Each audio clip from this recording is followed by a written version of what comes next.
Hindi, pero I mean, it's every man's dream, diba? To have an offspring, and there's one thing I look forward to. Ano mas gusto mo, guy or girl? Ako? Little Ding Dong, Little Marian. Little Marian. Little Marian.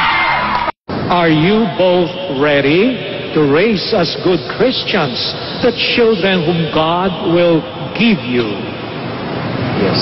Your Excellency. Gusto lang namin sabihin na nagbunga yung aming pagmamahalan. At nabiyayaan kami ng Panginoon ng isa sa pinakamagandang regalo na po pwedeng ibigay, and that's the gift of life. Wala akong hinahanap na pagkain. Siguro morning sickness lang, which is normal daw sa mga nagbubuntis, at sign daw yan na healthy talaga yung baby. So sabi ko nga, isa lang pinaglilihian ko, si Dong lang talaga. Sa kanya lang ako gigil na gigil. Natatawa siyan sa asawa niyang si Dingdong Dantes dahil ito raw ang sobrang excited sa kanyang pagbubuntis. Nandyan talaga si Dong para i-guide ako, para bilan ako ng mga pagkain na kailangan kong kainin. Tapos, minuto yata nagtitext siya, ano, okay ka lang ba? Anong nararamdaman mo? Kailangan mo na ba ako dyan? So, ang mahalaga healthy siya at lumaking mabuti. So, sa ngayon wala muna kaming hinihiling kung ano ibigay ng Panginoon. We will be very grateful.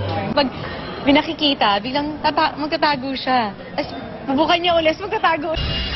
Yes, baby girl.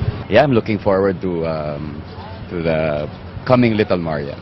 Ang Sabado ay ibinahagi na niya via Instagram ang kasarian ng kanilang baby. Nagbibilang na ako ng mga araw, so eagerly waiting na kami. So halos hindi kami makatulog, and mas lalong nagagana kami sa pang-araw-araw namin ginagawa dahil sa paparating na blessing na ito.